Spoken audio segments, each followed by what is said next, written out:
মানুষের মন সব সময় শান্ত থাকে না। কখনো রাগ ক্রোধ আমাদের মনকে বশীভূত করে। সারদা মা আমাদের শিখিয়েছেন কিভাবে এই রাগ ক্রোধকে জয় করা যায়, কিভাবে মনকে ঠান্ডা রাখা যায়। আজ শুনবো সেই কথা।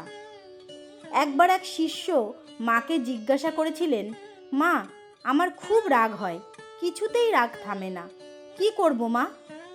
শিষ্যের এরূপ প্রশ্নে মা হেসে বলেছিলেন, রাগ হয়েই যায় বাবা, মানুষ রক্ত মাংসের, কিন্তু রাগ গিলে ফেলতে শিখতে হবে। যখন রাগ হবে তখন কথা বলবি না, চুপ করে থাকবি। মা বলতেন, রাগের সময় কথা বললে আগুন জ্বলে ওঠে, চুপ করে থাকলে নিভে যায়। শ্রীশ্রীমা বলতেন, রাগ করা ভালো নয়, রাগ করলে নিজেরই ক্ষতি। তাই যখন রাগ হবে একটু জল খেয়ে ঠাকুরের নাম নিয়ে বসে থাকবি, দেখবি রাগ গলে যাবে।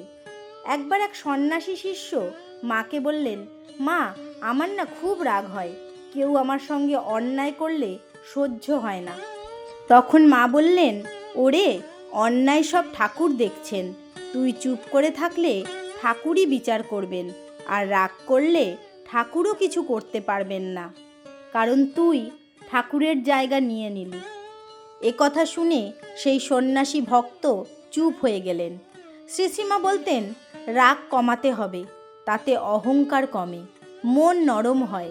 রাগ কমালে মনে ঠাকুর থাকেন। মা আরও বলতেন, সবার সঙ্গে ভালো কথা বলবি, রাগের সময় দূরে থাকবি, ঠাকুরের নাম করবি, তাতেই মন ঠান্ডা হবে। মা আরও শিখিয়েছেন, রাগ কমানোর সবচেয়ে বড় উপায় হলো অল্প খাও, অল্প কথা, আর বেশি জপ। মা বলতেন, রাগ মানে অশান্তি, আর মনে এই অশান্তি থাকলে ঠাকুরের কথা মনে থাকবে না।